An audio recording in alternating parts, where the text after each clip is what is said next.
La présidentielle de 2025 approche et Jean-Louis Billon s'affirme comme un candidat engagé pour les droits des femmes. Dans un monde en pleine mutation, il est essentiel de savoir quelles mesures il compte mettre en place pour répondre aux attentes des électrices. De l'égalité salariale à la lutte contre la violence faite aux femmes, ces propositions visent à faire évoluer les mentalités et les lois. Dans cette vidéo, il met en lumière ses engagements forts et sa vision pour un avenir plus équitable. Écoutons. Monsieur le ministre Billon, déjà, on se réjouit que dans TAM, vous ayez parlé de la question des féminicides. Et c'est vraiment l'objet de notre... c'est fait partie l'un de nos combats, des combats que nous portons. Comme vous le savez, les féminicides ne sont que la résultante directe des violences conjugales. Et c'est bien que vous dites aujourd'hui, de face à la nation, que vous êtes engagé sur la problématique, mais comment concrètement vous comptez faire pour pouvoir éradiquer que ce soit l'ensemble des violences faites aux femmes et plus particulièrement la question des féminicides? Okay. Bon. Le féminicide, c'est la partie la plus tragique. Malheureusement, il faut éviter d'arriver là. Tout l'art de la police, comme disait Napoléon, c'est de sanctionner le plus sévèrement possible afin que ça ne se reproduise pas. Vous avez devant vous quelqu'un qui compte sévir. Comment? Tous les désordres seront corrigés. Donc, un arsenal juridique pour plus sanctionner les violences faites aux femmes. Vous arrivez dans un commissariat de police en train de vous plaindre, c'est à peine si on ne vous rit pas au nez. Qu'est-ce que vous avez fait pour qu'on puisse vous frapper? Aujourd'hui, quand même, ça a changé. Il y a un dispositif de formation qui fait que, justement, les policiers interviennent. Est-ce qu'on a besoin d'aller former? Justement, et la question que je voudrais vous poser, suite à la question de Sylvia Pata, vous avez parlé de sanctions.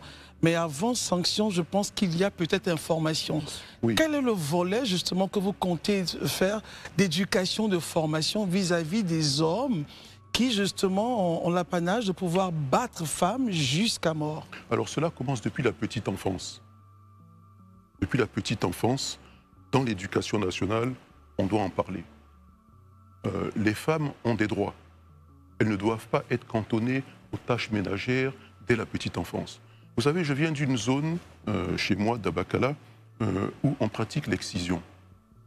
Moi, le premier choc que j'ai eu en adolescent, c'est en allant dans un village, il y avait plein de petites filles qui faisaient la queue en chantant, et je me demandais où elles partaient comme ça, et on m'a expliqué. Et les pauvres petites filles partaient, en fait, sans savoir où elles allaient.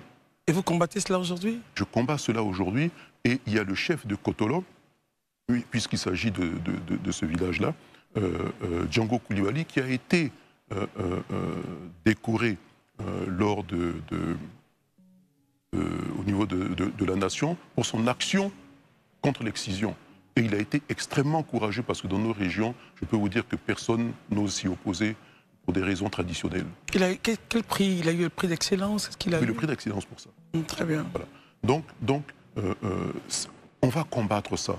Et il faut éduquer, ça commence depuis la petite enfance, hein, à l'école, jusqu'à l'université. Donc ça, c'est pour le volet information, formation, afin que, dans quelques années, tout le monde comprenne que c'est mal. Alors, décision, mais la violence aussi faite aux femmes. C'est pas normal de se lever à chaque fois, battre une femme parce qu'elle est moins forte que vous. Mais, même si elle peut avoir, dans le débat, le dessus sur vous, taisez-vous, c'est tout, c'est pas la peine d'aller la frapper. C'est ce que vous allez mettre dans votre volet formation?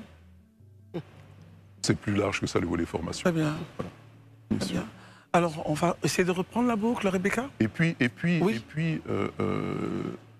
je parlais de ce que j'avais vécu jeune comme ça. Oui. Et quelques années avant, dès la classe de 6e,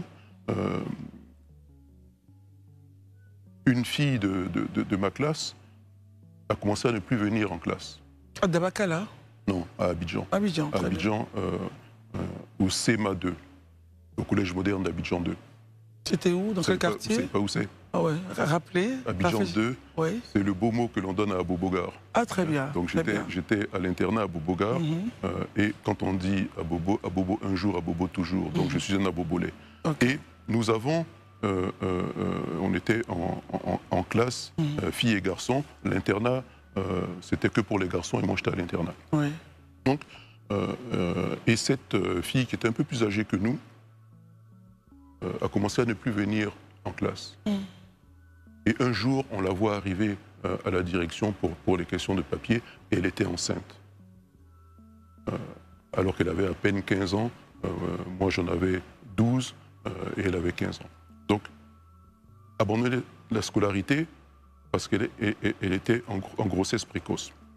Mais pire que ça, quand j'étais en 5e, toujours dans le même collège qui est devenu un lycée après, la même chose se passe avec ma voisine de classe. Et elle commence à ne plus venir. Et moi, je me renseigne auprès de ses copines et qui me disent « Tu n'es pas au courant ?» Non, il y a un des professeurs qui l'avait enceinté. Et elle aussi, elle a dû abandonner la classe. Donc ce sont ces chocs-là, très jeunes, qui m'ont conscientisé là-dessus. C'est pour ça que je compte me pencher sur la question. En faisant quoi concrètement ? Mais en faisant quoi concrètement? Bon, vous savez que jusqu'à aujourd'hui, c'est un phénomène qui existe encore. Et quand vous avez un professeur et des parents qui viennent demander pardon, dites-vous une chose.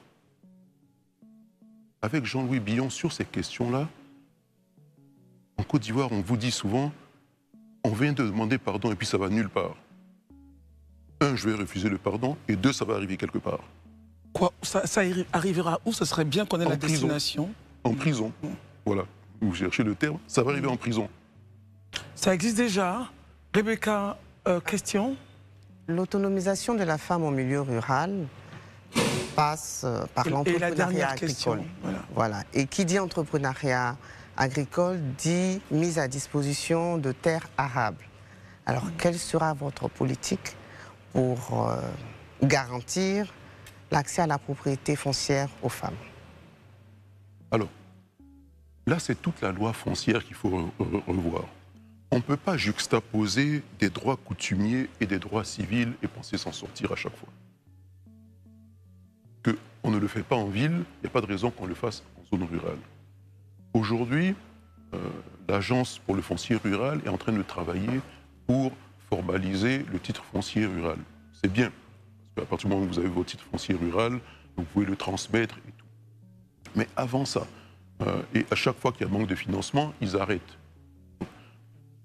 Se doter d'une loi égale homme-femme et ne pas interdire l'accès à la propriété foncière à la femme. Il n'y a pas de raison qu'on puisse dire coutumièrement, vous avez le mari qui décède et toute une partie de la famille homme qui vient et qui dit, on te chasse, la terre n'est pas à toi, tu ne peux pas en être propriétaire.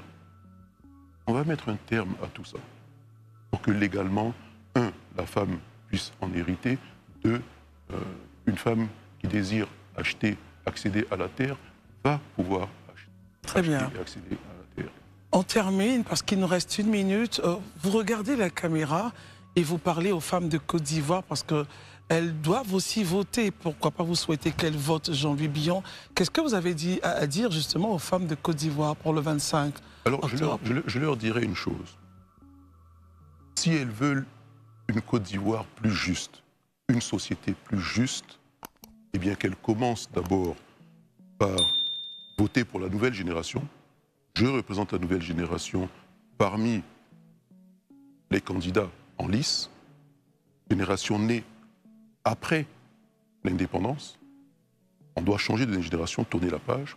Et si elles veulent une Côte d'Ivoire économiquement forte, c'est une Côte d'Ivoire qui produit. Une Côte d'Ivoire au travail. Une Côte d'Ivoire qui donne du travail et des revenus. Donc on va donner la primauté à l'activité du secteur privé pour être le véritable croissance. Bien formé, bien soigné, un développement équilibré partout, une gouvernance exemplaire, gouverner juste, et favoriser la cohésion sociale, la réconciliation, l'unité nationale, parce que c'est le pilier central sans lequel tous les autres objectifs sont vains. Le président Houphouët disait « La paix est le préalable à tout développement et je serai le garant de cette paix et de cette sécurité. » Dites-nous ce que vous en pensez dans les commentaires, aimez, partagez et abonnez-vous.